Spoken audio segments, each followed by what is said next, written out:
তোমার নামটা একটু বলো। আমার নাম গড় বাসর। আচ্ছা, তোমার এসএসসি গ্রুপ সির যে এক্সামটা হয়েছে হুম। এটা কেমন ছিল প্রশ্ন? খুব সোজা কোশ্চেন এসেছিল। ম্যাথের পার্ট থেকে কিরকম প্রশ্ন এসেছিল? ম্যাথের পার্ট থেকে সেরকম সব পার্ট থেকে সোজাই কোশ্চেন। সব পার্ট থেকে পুরো সোজা প্রশ্ন। সোজা কোশ্চেন ছিল। ঠিক আছে। আর তোমাদের যে নিউ এডুকেশন পলিসির উপরে কিছু প্রশ্ন এসেছিল? হ্যাঁ, একটা কোশ্চেন এসেছিল, ওই আচ্ছা। লিঙ্গুইস্টিক বেসিসের উপরে কিছু একটা কোশ্চেন ছিল, ব্যাস।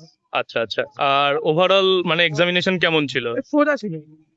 কাট আপ কেমন যেতে পারে এরকম প্রশ্নে? কাট অফ যা দেখছি 58 তো যাবেই, মানে সবই সোজা ছিল। আচ্ছা আচ্ছা। যে পড়বে সে পারবে, সবই সোজা ছিল। আর তুমি তো ফ্রেশার ক্যান্ডিডেট, হলে কি এক্সপিরিয়েন্স ক্যান্ডিডেট ছিল মানে? প্রচুর প্রচুর প্রচুর, মানে যারা- তারাও পরীক্ষা দিতে এসছে। হ্যাঁ, ওরা তো আসবেই আর কি। মাইন্ড করবে না এই কথাটা, কিন্তু সত্যি এসছে। হ্যাঁ, মানে 35 কাউর পরীক্ষা দিতে এসছে। না মানে আমি বলছি যে যারা চাকরি অলরেডি করছিল এটাতে, হ্যাঁ তাদের একটা হয় 5 নম্বর এক্সট্রা আছে তাদের। হ্যাঁ, হ্যাঁ, মানে সেরকম নিউ candidate- ক্যান্ডিডেট কেউ পাবে না তো, ওদের জন্য ওরা এগিয়ে যাবে। নিউ ক্যান্ডিডেট হয়তো পাবেই না বলতে গেলে।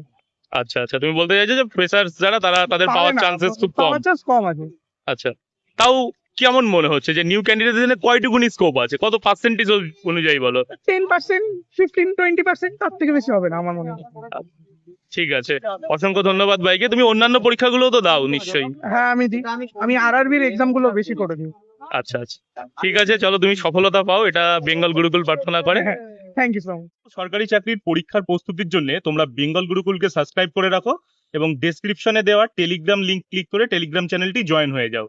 আর বেঙ্গল গুরুকুলের ফেসবুক পেজ এবং ইউটিউব চ্যানেল দুটোকেই সাবস্ক্রাইব এবং ফলো করে রাখো। Thank you.